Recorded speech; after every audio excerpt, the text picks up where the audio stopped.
जय माता दी। राधे राधे। आप सभी को हर साल पूरे देश में नवरात्रि का पर्व धूमधाम से मनाया जाता है।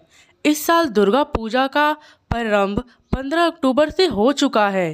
पूरे 9 दिन तक माँ भगवती की उपासना की जाती है। विधि पूर्वक पूजा और व्रत रखने से माता रानी अत्यंत प्रसन्न होती हैं और भक्तों की हर मुराद पूरी करती हैं। नवरात्रि के 9 दिनों तक मंदिर में खास पूजा की जाती है। वही भक्तगण माता रानी का जगराता या जागरण चौकी भी बिठाते हैं। ऐसे में अगर आप भी देवी दुर्गा की विशेष कृपा चाहते हैं तो ऐसी गलती ना करें जिससे माँ दुखी हो जाए और आपकी पूजा भंग हो जाए। ऐसे में आज माता रानी को प्रसन्न करने और उनका आशीर्वाद पाने के लिए सप्तमी नवरात्रि पर माँ को खुश करने के लिए गुड़ या गुड़ से बने व्यंजनों का भोग लगाना शुभ होता है। अगर आपको भी किसी चीज़ का भय बना रहता है तो आज माँ कालरात्रि का ध्यान करके उनके मंत्र का जप करके माँ को प्रसन्न कर सकते हैं। ऐसा माना जाता है कि उनका आशीर्वाद किसी जीवन में सभी बाधाओं और चुनौती का अंत कर सकता है। देवी की मूर्ति को एक चौकी पर रखने और उन्हें लाल फूल, कुमकुम और घी की आरती चढ़ाने की सुझाव दिया जाता है। नवरात्रि के 9 दिनों तक आपको भूल कर भी कुछ गलतियों को नहीं करना चाहिए। आपकी इन गलतियों से माँ लक्ष्मी, माँ भगवती रुष्ट हो जाती हैं। इन दिनों में की गई कुछ गलतियाँ आपके सारे धर्म कर्म पर पानी फेर सकती है और साथ ही उसकी वजह से माँ लक्ष्मी नाराज हो सकती हैं। तो चलिए जानते हैं नवरात्रि में 9 दिनों तक किन गलतियों को भूल कर भी नहीं करना चाहिए। नवरात्रि में भूल कर भी व्रत रखने वाले को दाढ़ी, मूंछ और बाल नहीं कटवाने चाहिए।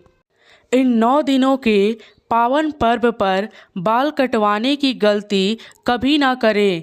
ऐसा करने पर माँ दुर्गा का प्रकोप झेलना पड़ सकता है।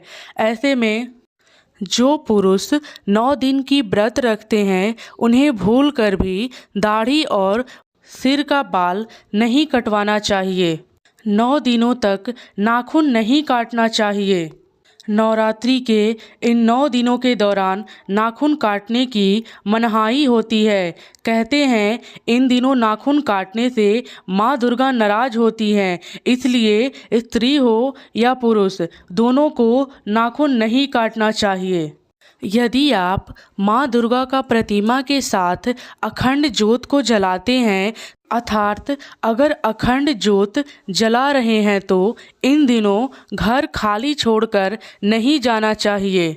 इसलिए घर में अखंड ज्योत जलाते हैं तो किसी न किसी स्त्री या पुरुष को घर में ज़रूर रहना चाहिए। घर को खाली कर नहीं जाना चाहिए। इन दिनों में भक्तों को सात्विक भोजन ही करना चाहिए। लहसुन प्याज को नवरात्रि के दौरान भूलकर भी नहीं खाना चाहिए। अर्थात नवरात्रि के दिनों में लहसुन प्याज खाना वर्जित है और खासकर 9 दिनों तक शराब और मांस का सेवन नहीं करना चाहिए। कहा जाता है इन दिनों में इसका सेवन करने से माँ लक्ष्मी रूठ सकती हैं। इसलिए हमें नवरात्रि के 9 दिनों में शराब और नॉनवेज नहीं खाना चाहिए, इसकी सेवन नहीं करनी चाहिए।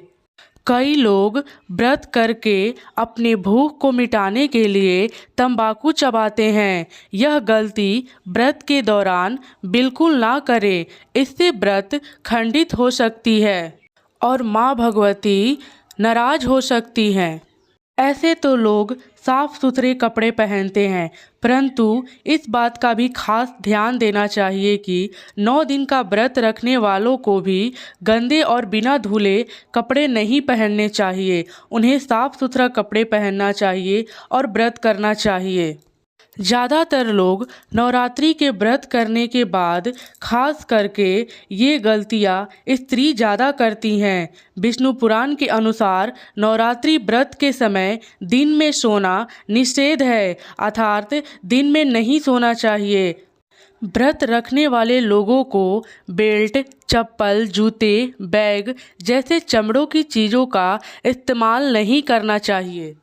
नवरात्रि के दौरान भूलकर भी चमड़े की चीज़ें जैसे कि बेल्ट, पर्स और जूतों का इस्तेमाल नहीं करना चाहिए, क्योंकि नवरात्रि को बहुत ही पावन और पवित्र माना जाता है। ऐसे में चमड़े का पहनना अशुभ माना जाता है, इसलिए व्रत करने वाले को इस चीज़ का ध्यान देना चाहिए। व्रत रखने वालों को 9 दिनों तक नींबू नहीं काटना चाहिए। व्रत करने वालों को व्रत में 9 दिनों तक खाने में अनाज और नमक का सेवन नहीं करना चाहिए। फलाहार एक ही जगह बैठकर ग्रहण करें। नवरात्रि के दौरान मंदिर के साथ साथ घर को भी साफ सुथरा रखना चाहिए। मंदिर को अच्छे से साफ करके ढंग से सजाएं, क्योंकि गंदगी में आपको आर्थिक नुकसान हो सकता है। 9 दिनों तक भक्तों को अशुभ तथा अपशब्द नहीं बोलना चाहिए। साथ ही झूठ बोलने की भी गलती नहीं करनी चाहिए, इससे माता नाराज हो सकती हैं। यदि आप चालीसा मंत्र या सप्तशती पढ़ रहे हैं तो पढ़ते हुए बीच में दूसरी बातें बोलने या उठने की गलती कतई ना करें। इससे पाठ फल नकारात्मक शक्ति ले जाती है। इसलिए कभी भी आप किसी भी मंत्र का जाप करते हो, माँ दुर्गा की शक्ति के लिए सप्तशती का पाठ करते हो, तो उसके बीच में आप ना उठे और ना ही बोले। इससे माता नाराज हो सकती हैं। नवरात्रि के दौरान एक और ख़ास बात की ध्यान देना चाहिए। शारीरिक संबंध बनाने से व्रत का फल नहीं मिलता है। नवरात्रि के दौरान भूलकर भी माता को 2 दिन पहले का या गंदे फल को ना चढ़ाएं। इस प्रकार से आप इन बातों का ध्यान दें और आगे ये गलती ना करें। धन्यवाद। जय माता दी। राधे राधे।